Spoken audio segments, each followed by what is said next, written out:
Welcome to the Takeoff Podcast, the go-to construction podcast for construction professionals seeking inspiration, education, or motivation for the next steps in their career. Each Monday, you'll be joined by me, Mick, Donaghy, Managing Director of GEDON Executive Recruitment and a respected name from the industry. A construction leader, a business owner, or someone in the thick of the action. The whole premise of this podcast is for you to get something from it. An idea, a connection, a mentor, whatever it is, I hope you get it.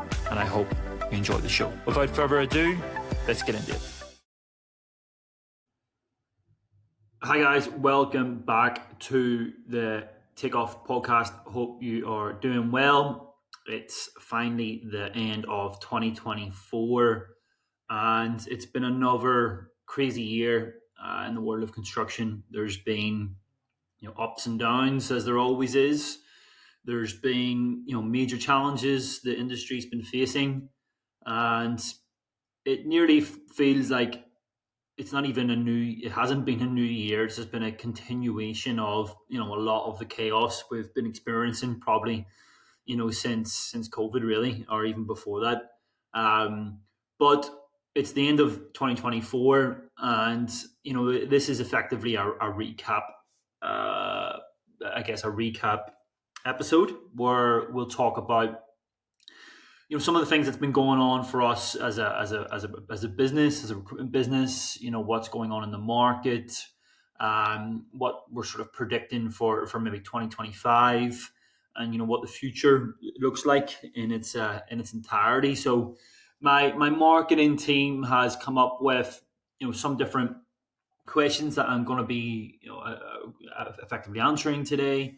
And I'm looking forward to it. I'm looking forward to cutting through some of the noise, doing a bit of reflection on the year that's been, and taking the foot off the gas somewhat, just to get that sort of higher level overview on whether it's been a successful year, whether there's been some progression, what we've learned, and what we can maybe take into 2025.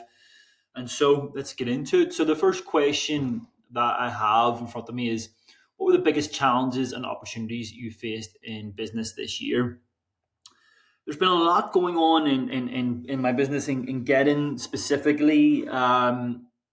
It's been, I'm not going to say it's been a successful year, super successful, but there has been, successes throughout the year. I think it's probably a mirror of most construction companies right now, is kind of a reflection of the GEDON business itself.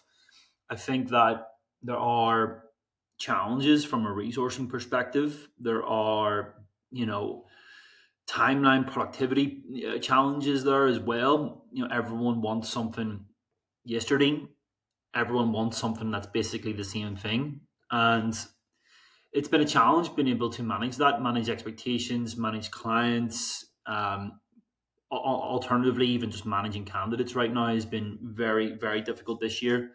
And, there maybe hasn't been as much moving, there hasn't been as much candidate interest in considering other jobs. And I think that's probably symptomatic of the last, 2-3 years, whereby so many people left between 2021 and 2022, and really the end of 2023 things started to tighten up a bit, and now we're in the 2024, and really this has been a big year politically, for different governments. A lot of the work that we do in Australia is in Queensland. They've recently changed their government.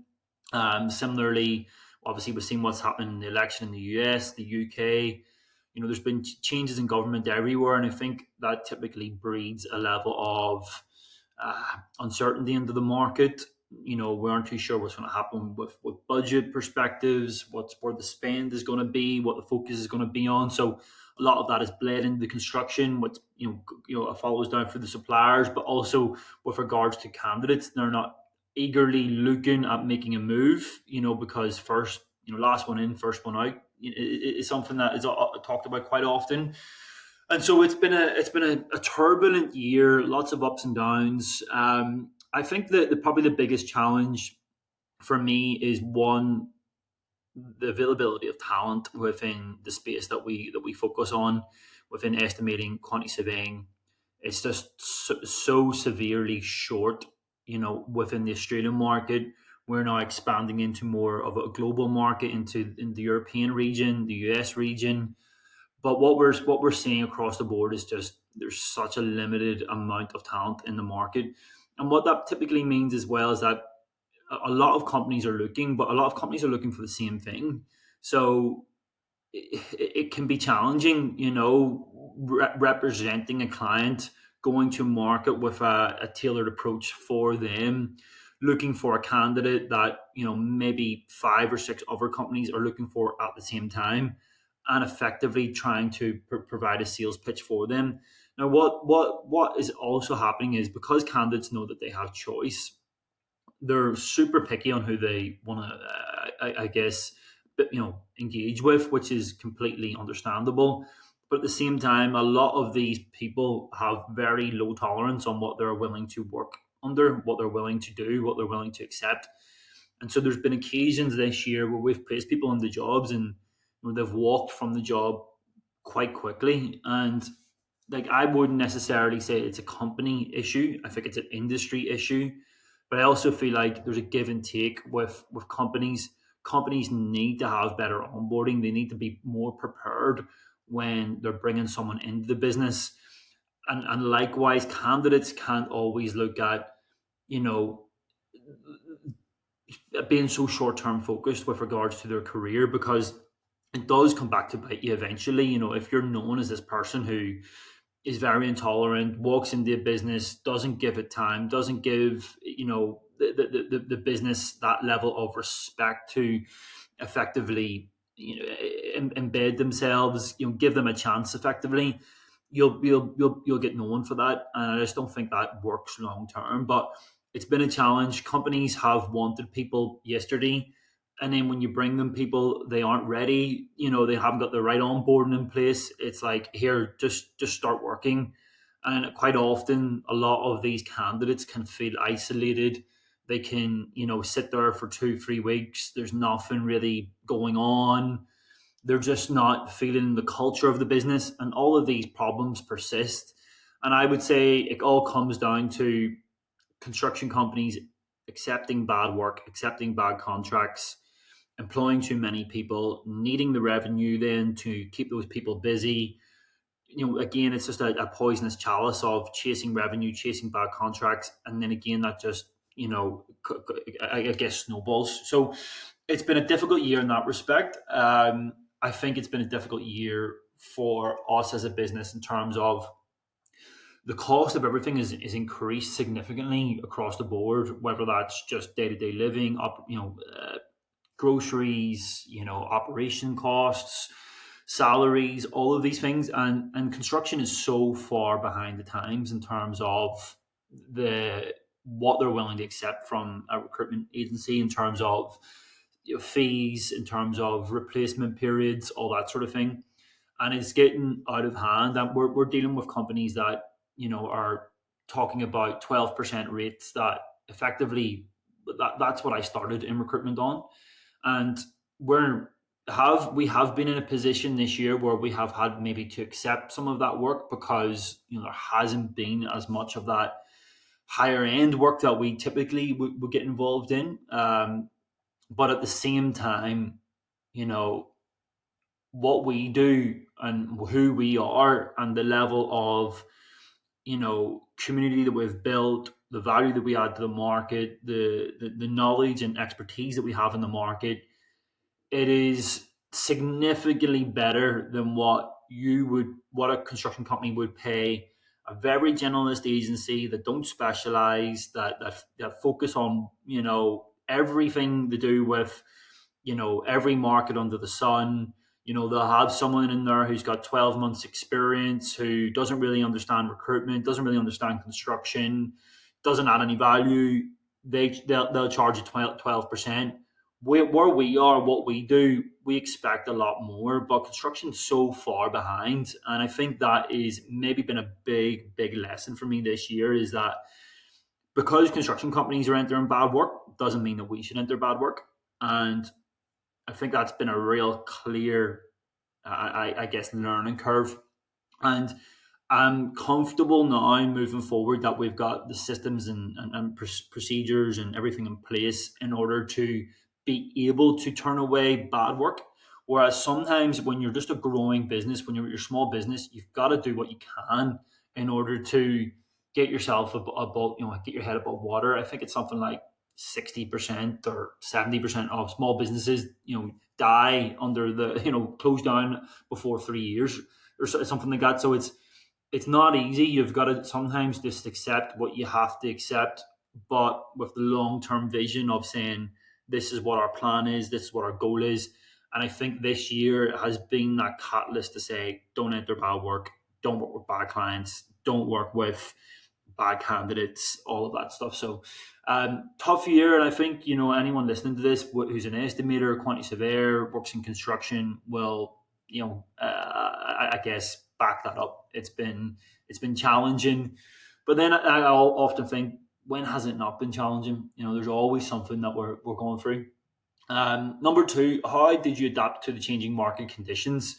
Well, maybe that's been sort of alluded to in the first question, but really, we've had to slightly adapt. We have really this year branded ourselves as the estimating, cost management, recruitment specialists. We've had so much more inbound work coming to us, which has been great.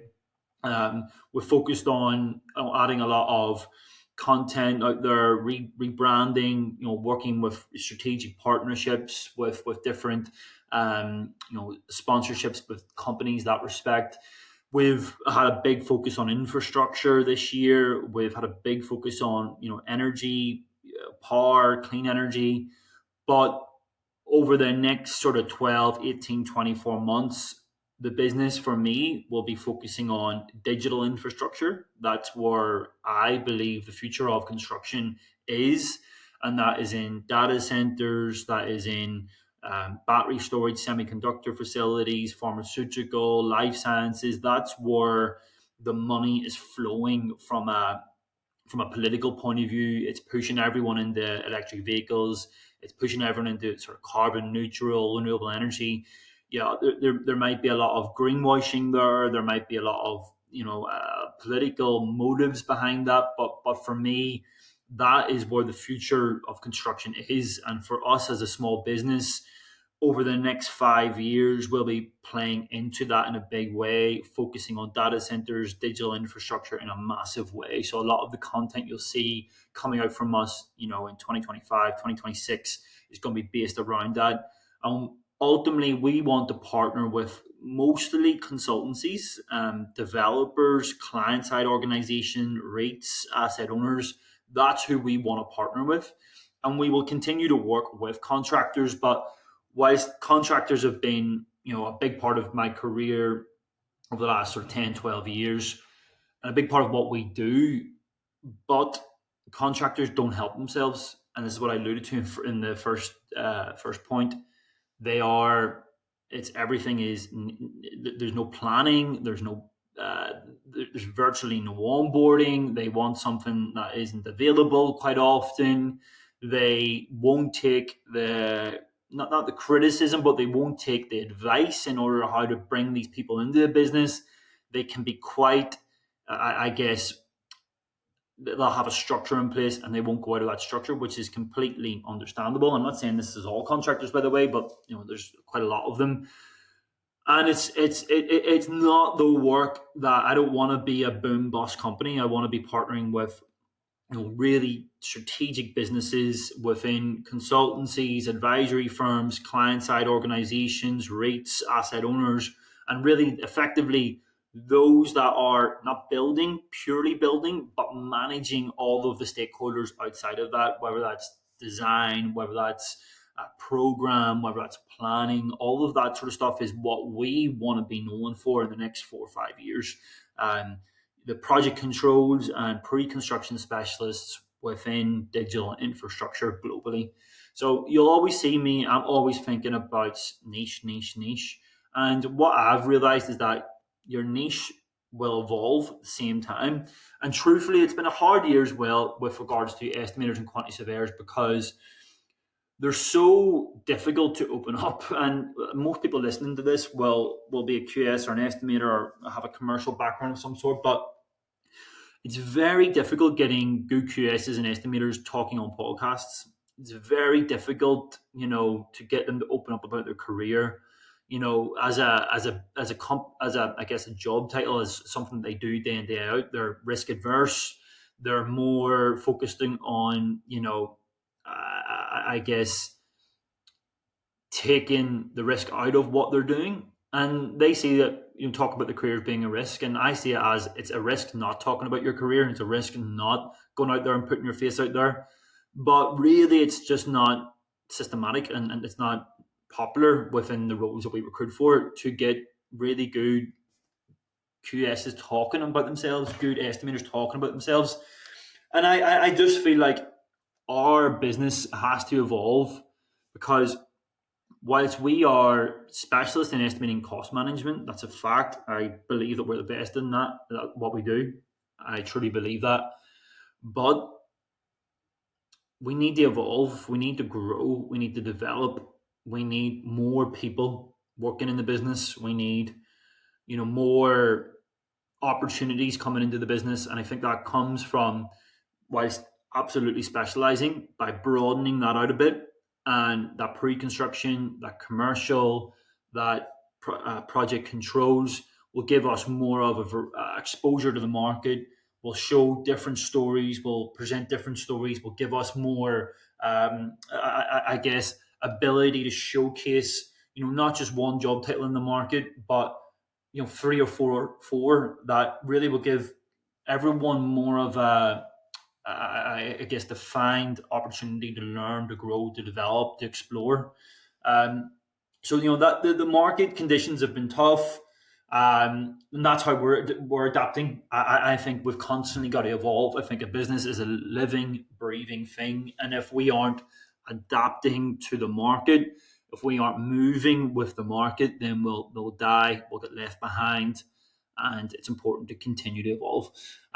Hi guys, the Takeoff podcast is proud to be sponsored by RIB Software, the home of leading construction software such as RIB CostX, RIB Candid, RIB CX and more. RIB Software provides solutions to manage all aspects of your construction project lifecycle, including estimating, collaboration, project controls and more. RIB products have been pioneers in the industry for many years.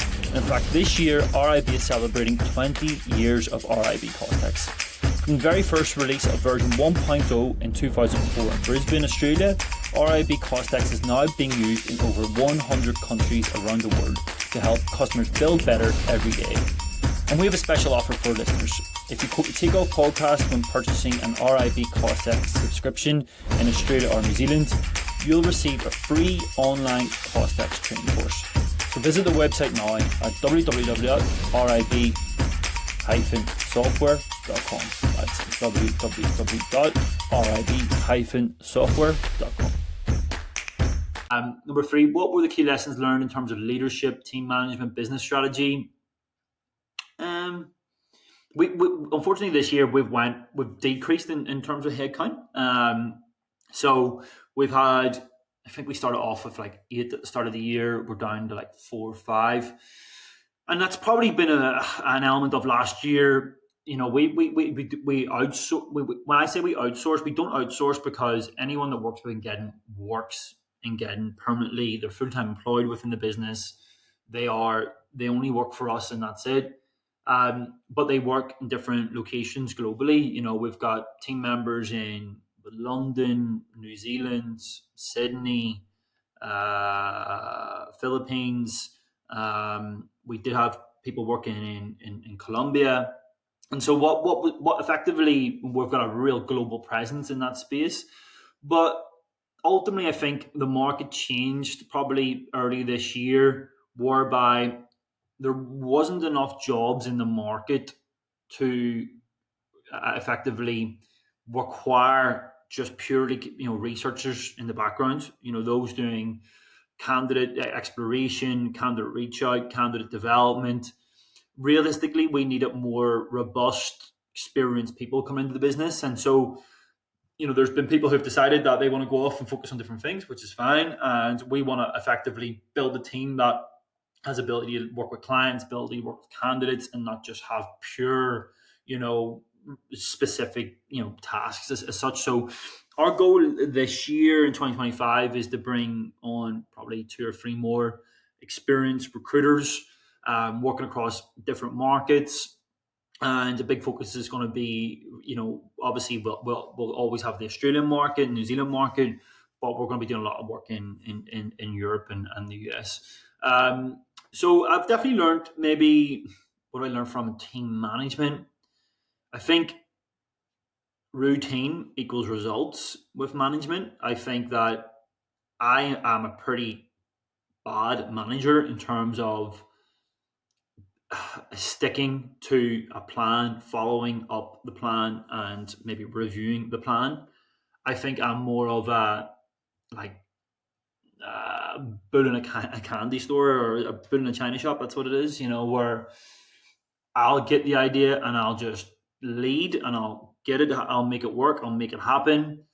But we've needed more operational clout, more operational experience, whereby the teams are going to get managed. They're going to have KPIs. Their KPIs are going to be reviewed. They're going to have certain tasks and things that they need to hit. So that's not unique. That's not something that is particularly energizing for me, or it's something that comes naturally to me. I'm not a manager in that respect.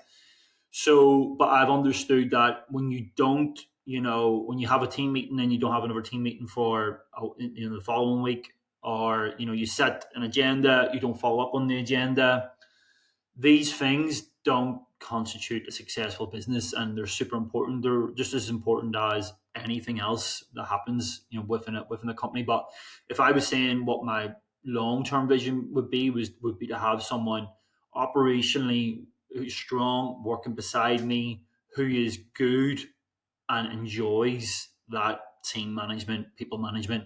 Whilst I love working with people, leading people, growing people, developing people, I love that. But, making sure someone has hit a certain KPI, making sure someone has that level of structure, is something that maybe just doesn't come naturally to me. How did you manage success in 2024, and what metrics did you track? I mean, the biggest indicator of success in recruitment really is profit. I know um, it's a dirty word, isn't it? People aren't allowed to say, whether they enjoy making profit. Everything's so woke these days, but um, profit wise, it's down. It's definitely down since the year before. It's probably about 25% down this year, um, but still very healthy, and we're still, moving in the right tracks. Um, I would say that's one area, one key metric. I think other key metrics are how the team feels. I think that's important, and I think that we've got a good, experienced team, and I think everyone is maybe a little bit more focused on that. I think I've got a better plan in place of what happens next year, and I think that all that would constitute a level of success. There was a time this year, where things were going so swimmingly. It was like perfect, and then as happens in the world of recruitment or the world of construction, you give it 3-4 months, and then all of a sudden you get 3-4 months of pain. Which is what you get used to. So I would say profit wise, we're good, we're healthy. We've got a good kick bounce board for next year. What were the biggest trends in the market? I mean, I've sort of alluded to some of these already, but candidates weren't moving as fast as they were in the last few years. A lot of uncertainty in the market, too many contractors going bust. People are definitely overworked. That is 100%. People are exhausted, genuinely overworked, and that is an issue from a mental health perspective. It is not good what we're seeing. Um, People, because they're overworked, because of all of these different, outside struggles that are going on, it's also breeding that level of just not wanting to work in construction anymore. Like I know so many people that don't want to work in construction because of this, and I'll basically, when I'm speaking to people, you're nearly like a therapist, but you're talking people through the ups and downs of construction, and it's just a tough industry to be in. You're at the cold face of like effectively modern life. The people we're dealing with are building roads, they're building data centers, they're building hospitals, they're creating transport systems, they're building airports. Like these are literally allowing us to live in a modern way, and that pressure is on. Get your costs down, get this done quicker, and all of a sudden people are just don't have the ability to do that, and people are exhausted. So I think that we've got to be so conscious of that, careful of that we don't let the best people go within the industry, that we fall victim to our own self-inflicted pain, because this is all coming down to bad work, bad contracts again, and that's where it all comes from. If you don't enter bad work, if you don't enter bad contracts, things will evidently improve. And the only thing that we can do is push back on the financiers, push back on the ones that are the owners, the developers. Of course, they want to make money. Of course, they want this. Of course, they want that. But I mean, is it always possible? It's not. And I think at what cost are they willing to make that extra 4 million for a high rise residential project or whatever? Does someone need to kill themselves? Does someone need to fall asleep at the wheel? Does someone need to, you know, enter go to rehab because of the anxiety they're experiencing? I just don't think so, and it's not worth it. There's nothing about work that is worth that. So we've got to put a lot more protection systems around people. It's not going to be sustainable long term. Um, Otherwise, it's you're listening to this podcast, you go, this is friggin' depressing, and I'm aware of that, but I think that there are some positives in construction. I think that we're we're seeing more females getting involved. I see a lot more females getting out there, marketing themselves really well, talking about what they're doing, they're documenting their stories. And I think, there's a lot of young guys out there that aren't doing that. They might be embarrassed to do that. They might think, oh, this comes a little bit more naturally to my female counterpart. But I think that everyone's got to come to the boil, document what you're doing, document your journey. I think that if you do that, you'll get a lot more opportunities in the future. But a lot more females coming into the industry. I'm getting a lot of queries on LinkedIn, Instagram of people like stay-at-home moms saying, "Hey, how do I become an estimator? It's a great job because I can work, remotely. I can give me time to spend with my kids." So like I'm getting a lot of queries like that, which is great. Obviously, there's a lot of movement in the market globally. It's a smaller world these days, and that is something that's quite exciting. That global access to talent, which I genuinely think in that pre-construction cost and project control space, we have that. If you're a European company working on data centers in Finland or Norway or wherever it might be, we have the talent that's based in Australia, that is based in New Zealand, that is based in the US, that want to get involved in these types of projects. Also, what I guess other trends. What else we see in the market? There's been a lot of movement from tier one, tier twos into smaller businesses. Guys who were big general managers of tier one contractors moving into smaller companies. Seeing a lot of that. I think there's a lot of burnout there. I think there's a lot of those being sick of politics. Within the senior leadership space and the QS space, I'm seeing a lot of opportunities for directors. I'm seeing a lot of opportunities for associate directors.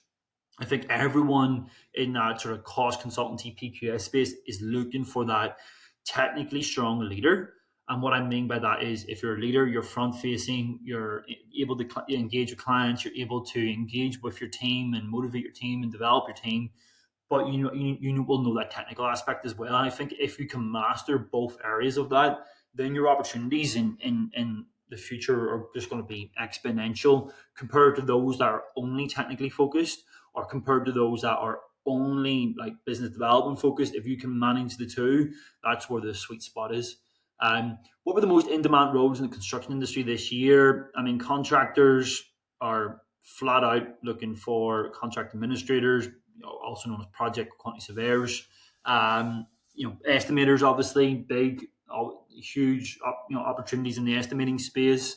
I think, to be honest, it depends where you look at it. It depends what sector, what location, because every location in the world has different, market conditions. And similar, in Australia, the different states have different market conditions. In UK, Ireland, and Europe, there's different market conditions, different industry conditions. So it depends a lot on what location we're talking about. Say if we look at Australia, a lot of it's coming down to commercial risk, profitability, and those that effectively manage that process. Those are the really in-demand roles. We're also seeing, maybe more movement from contractors into the consultancy space, trying to get a bit more work-life balance.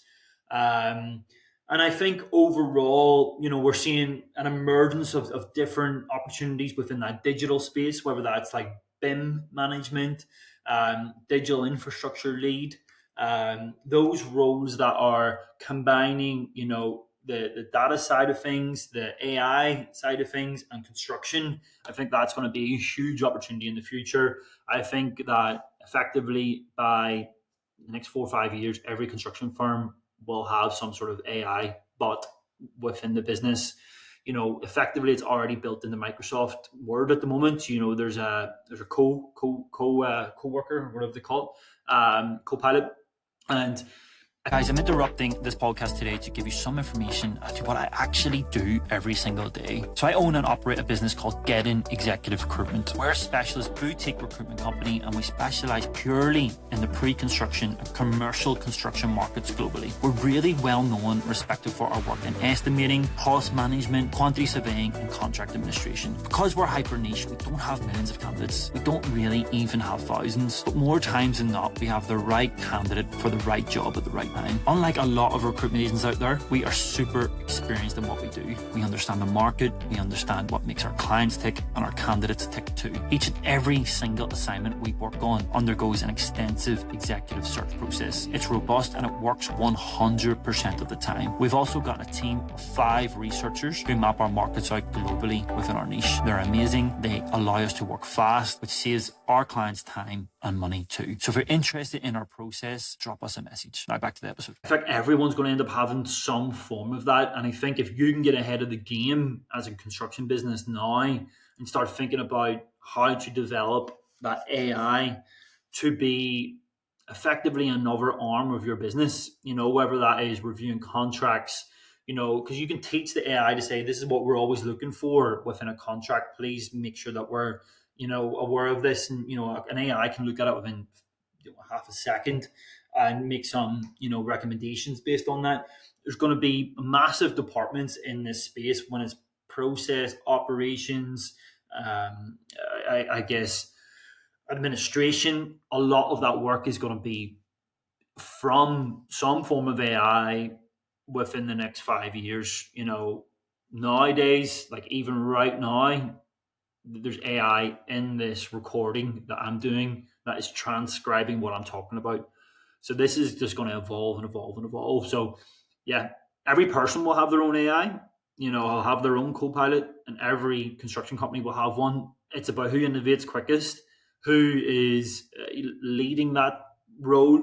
And I think this is an opportunity for people in their business now to say, I want to be the AI lead within this company, and I want to really push that ahead and lead that. Because if you do that now and do that for 2 years, you will be picked up by massive businesses offering incredible opportunities in that space. So get ahead of the curve, build out your own opportunities is what I say. What have I learned from the quality of talent in the market? I mean, everyone would say the quality of talent's getting worse. Um, I don't know if it's getting worse, but there's definitely a lot more people retiring.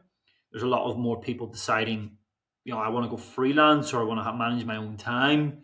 There's a lot of people deciding, I've worked really hard for the last 10 years. I'm going to take a year off. There's a lot of people saying, I respect my mental health too much. I respect my family life too much. I'm going to go and work on the tools again. Like this isn't, it's incredible what's happening, but this is happening. And I think we've got to be aware of that. We've got to make sure that we're putting those protection systems around people. But people are deciding now, this isn't for me. There's something else for me. And so I think it's not getting worse, but it's definitely getting more difficult to find people. And I think finding people costs a premium. And I think this is where construction companies are going wrong, especially contractors, that they pay recruitment companies shit money to find them people. They work with multiple agencies. They have terrible terms and conditions, and they just don't respect the service. And if you don't respect the service, you're going to get exposure to the same old crappy talent pool all the time. So if you want to actually build a partnership with recruitment companies, find true specialists within the space, partner with them, get the documentation, get the information from them on a weekly, monthly basis, quarterly basis, whatever it might be, on salary surveys, on uh, market conditions, competitor analysis. This is what recruitment companies should be doing. I look at what a real estate agent, my most recent real estate agent, when I was selling my house, what he did in order to sell that house, and the fee that he charges is approximately about the same fee that a recruitment agency would charge. And the work that they do is so superior in terms of, this is the other five houses that have recently sold within a half a kilometer radius. Here is who the leading agent within that space. Here's their last 10 sales. This is what they've sold. This is how we're going to market your property. This is the price point I think that we need to look at for this property. This is how we achieve that, how we get momentum in this, why we think that we should be looking at a short-term campaign rather than a long-term campaign. They'll have this really sophisticated model of effectively selling your house, finding a buyer for the house. And this is what construction companies should be looking for from a recruitment agent, not just advertise the job and if you find someone great. Like, I'm really starting to get sick of that. Like, it's such poor, just mucky recruitment. It's not even, I don't even have a word for that. I don't even know what it is. It's just like your basic, the principles that you're building there is that no hire, no win, no fee. Get me what you can. Get it to me as soon as you can. Send me whatever shit you've got. We'll take a look. And I mean, what type of way is that to build a business, and why would people want to invest themselves in that? And so I think there's so much more recruiters can do. And if I mean, this is what we do. We expect to be an hour long consultation with the hiring manager, not HR, not recruitment. With the hiring manager, we'll ask the really difficult questions. We put a proposal together. We put a strategy together. We go to market. We give updates and timelines and deadlines for what and when and why. And we effectively, every time we go through that approach, we find that person. But it takes a partnership. The company needs to listen to us. We got to listen to the company. We've got to really come together and go through that effective joint partnership to get that quality talent. And that's what's happening in the market, is that construction companies just aren't used to it. They need educated. Contractors are the worst by far. And over time, you're even looking at us going, yeah, 70% of our work's contractors, but it won't be next year. It'll be 80% consultancy and client side, development and that sort of thing, because they have a more sophisticated, they want a more attentive approach. They want a more partnership based approach. They don't want the wham bam thank you ma'am. That's not what anyone's looking for anymore. It shouldn't be. So I think everyone's got to level up and increase their I guess process, systems, and standards with a recruitment perspective. This year, I realized GEDON is really good at. What are we really good at? We're really good at when a company, goes through that process with us, we will find them that person, and that person will stick, and that person will have a genuine opportunity at success, and the company is going to get what they want from that person. But it takes that process, and it takes the company to go through that process with us and hear us and hear what the candidate's saying, and have the infrastructure and the processes there to make a successful introduction. Because it's actually quite insane. A company will pay $30,000, £15,000 for someone, and then the day they start, they don't even have the simplest things in place. And like, why did you invest that money if you haven't literally got the handbook ready, the emails ready, the your maybe a partner, a buddy partnership ready, certain things that really make that person feel like they're in the right place, they made the right decision. So you'd be surprised how much construction companies spend on recruitment, and how little they invest in their own systems and their own processes. Um, this year I realized GEDON needs to get better at. One thing I'm pushing hard on is terms of business, terms, conditions. We aren't a backpacker who's flicked on a shirt and tie and calls themselves a recruiter. We have spent hundreds of thousands of dollars, tens of thousands of hours, my whole adult life investing in this market. And if people don't respect that and I guess see the value in that, then that's fine. That's completely okay. But that's what we're going to be doing. We're focusing on delivering an exceptional product built by years and years of systems and processes and knowledge and market, I guess, engagement. And then we put our terms of business there. And if you don't like them, that's fine.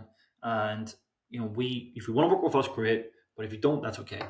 And effectively stop chasing bad work. I think of every one of the people listening to this stops working on bad contracts, stops working on stops accepting bad work, mental health wise, profitability wise, energy wise. All of these things are going to make a massive difference and have such a bigger impact and more of a positive impact, both on our careers, our personal lives, professional lives, everything. So, I mean, this is a little, 9 questions on the year that's been 2024. It's been a tough year, guys. It's been a hard year. And the future is bright. The future is bright. I'm looking forward to what's coming. I'm looking forward to spending more time growing the business. And big news is this year in 2025, I'm not going to be living in Australia or New Zealand anymore. I'm going to be living back in my home country of Ireland. And does that scare me a little bit? Definitely. Is it an opportunity? A massive opportunity, and I'm excited about it. We are going to be opening up incredible opportunities across the European region and the USA, and I am super, super excited about that. So, if you are listening to this, if this is something that you've been interested in working on incredible projects, in some of these incredible cities. I was at Edinburgh at the weekend. I'm telling you, if you're from Australia or New Zealand and you were to enter someone like, you would walk into a city like Edinburgh, your jaw would just drop. It's an incredible city with history oozing out of the walls, stories galore, friendly people, incredible people. Yes, it's freezing, but you can get over the weather. It's all about the people you're with, and that's what I'm excited about, is building a great company next year with great people, focusing on different jurisdictions, but we're moving forward and we're evolving. So, guys, it's been a pleasure this year, 2024. That's a wrap. And let's go. Merry Christmas, Happy New Year, and I'll see you in 2025. Before you go today, guys, I'm just going to ask you to do one thing. Can you please go to Apple right now or Spotify right now and just give us those 5 stars? Hit that 5-star button. It makes such a difference you wouldn't believe. The whole idea of this show is to inspire, educate, and motivate our listeners. And we only do that if we're getting the best guests. The best guests want to see data. They want to see information. They want to see how many listeners that we get. And so all of this stuff is really, really important. So if you can just literally go and do that today, if you enjoy the show, just go and hit that 5-star button. It makes such a difference. I hope you've enjoyed the show. We're going to continue to push this out there every Monday. So if you can, hit that 5-star button. And if you can't, even share it with a friend. Go on to WhatsApp, flick it on to your crew. Guys, thank you so much for listening. On to next week.